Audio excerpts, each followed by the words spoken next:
Hey everybody, and welcome to the Spring into Summer group coaching program. I'm really glad that we're here and that I get to take this journey with you.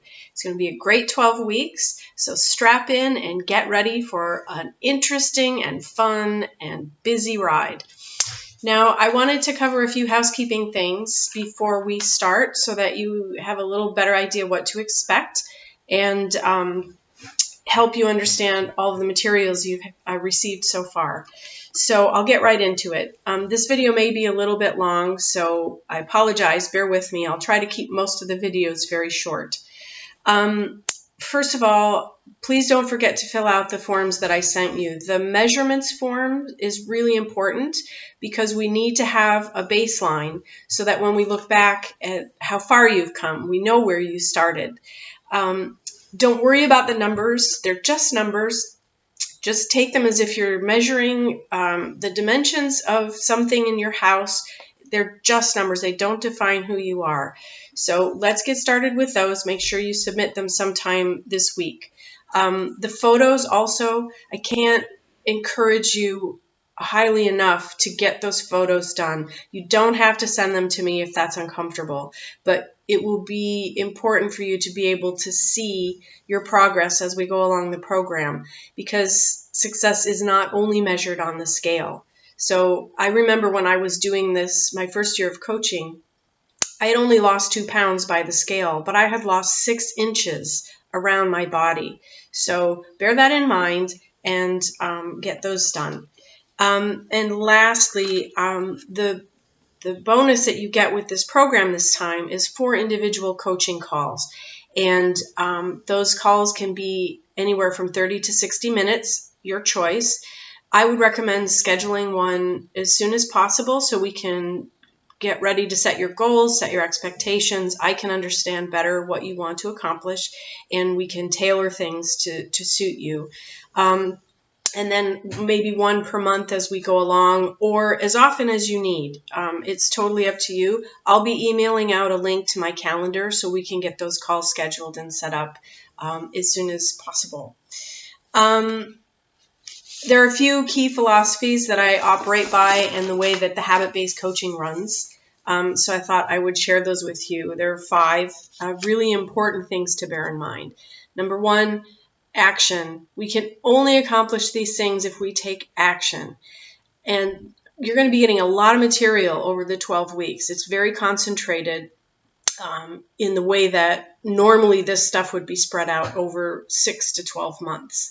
So what we're doing in this 12 weeks is we're establishing the groundwork, and I'm providing you with the tools and the opportunity to practice these habits, to get some guidance and some feedback and some accountability and the group support so that you can carry these forward in whatever way you decide when the program is finished. So as we do this, remember, you don't have to be perfect. 1% better is still better than 0. So along the way, do the best you can. Life happens, and we understand that. So we'll have some fallback points. We call them bare-ass minimums or BAMs, and I'll teach you those as we go along. We are not going to change a lifetime of habits in 12 weeks. So be patient and just understand that this is laying the groundwork. It's like learning a new language. You have to start, you have to suck at it, you have to practice, you have to be patient, you have to go through the frustrations of learning, and change can be difficult, and it's not a fun thing sometimes for us. But this is going to be great change. You're going to find it much easier than I think you expect. But we're going to take this in very baby steps. So let's look at 1% increments, and it's okay if you don't get it or nail it the first time. That's why we call them habits. We have to practice them. So the other thing that goes along with that is one of my favorite taglines is all or something, right? We're very all or nothing people. We're very black and white. We're either great at it or we suck at it. And that's not how this works. Life is messy. We are not perfect beings. There is no such thing as perfect. There might be something that's perfect for us, But even so, it's got its flaws. It's inherently flawed, and so are we. And that's great. We can embrace that. And as soon as we open up to the fact that we're not going to be perfect, it makes it so much easier. So instead of looking at it as all or nothing, we don't have to do it all or nothing. If we can't do it all, we can at least do something. So again, that's a very important piece of habit-based coaching.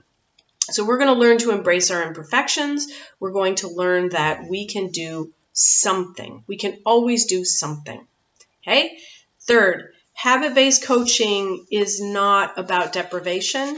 It's not like most of the diet programs you're familiar with, where we take away food groups or we restrict calories or we do whatever. We don't have good foods and bad foods. We don't have cheat days because there's nothing to cheat on. We are going to transform the way we think about food, the way we approach our health and diet. And so there's nothing to cheat. It's all about choices along a continuum. Some choices take you closer to your goal and some choices do not.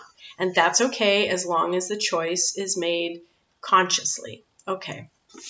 So along those lines, we say progress, not perfection. Again, because we aren't perfect, we know that we have to give up the idea that we're going to be 100% all the time. So when life happens, just remember there's a way to make a choice that will still help you progress towards your goals. You're going to have parties. It's summer coming up. You're going to have vacations. You want to enjoy life. But there's a way to do that without depriving yourself, at the same time not inundating yourself with all of the things that not only take you away from your goal, but make you feel like you have to start over. So there's no on or off because this isn't a diet. We are changing habits. Okay, enough about that. Big question for you to ask along the way. We are scientists, okay? We're experimenting. We find the things that work for us. Not everything works for everybody. And there is no one size fits all. That's the other thing I love about habit-based coaching is that we learn how to adapt things to suit our own needs. And we can still do that within the group context because we can share ideas about the way things have been working.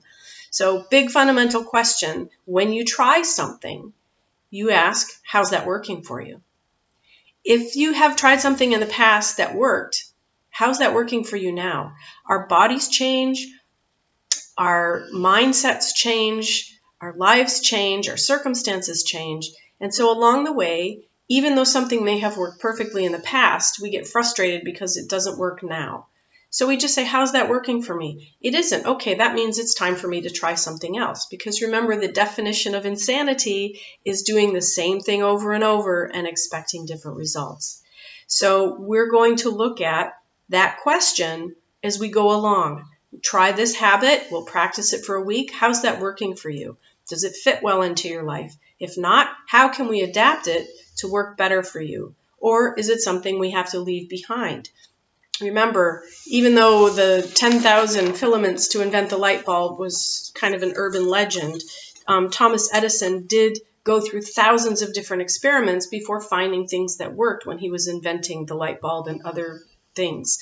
So we have to try, and if it doesn't work, we haven't failed. We've learned something very important. That doesn't work for me. Now I know I can set that aside. So how's that working for you? Okay. Please keep an open mind as we go through this. The more open your mind, the more willing you are to try things, the more likely you are to learn things and find some aha moments to say, oh, I didn't realize that's how I was behaving, or I didn't realize that would work so well for me. So let's keep an open mind. And along those lines, please ask. Never be afraid to ask questions. You've heard it before, there's no such thing as a dumb question. If you have a question about something, chances are so does someone else. If you feel uncomfortable asking in a group context, don't hesitate to send me a message directly, either email or via messenger, because I don't want you to go along frustrated because you don't fully understand something. And sometimes we don't even know what we don't know. So don't be afraid to ask questions. Again, it's like a baby learning to walk or learning a new language. We have to start at the beginning and take those little incremental steps and understand and fall down along the way. And I would like to think of myself as your GPS. You plug in your destination and I will guide you there. And if you get off track, we'll recalculate and we'll find a better way to get you to where you want to be. So the 3 P's: practice, patience, perseverance.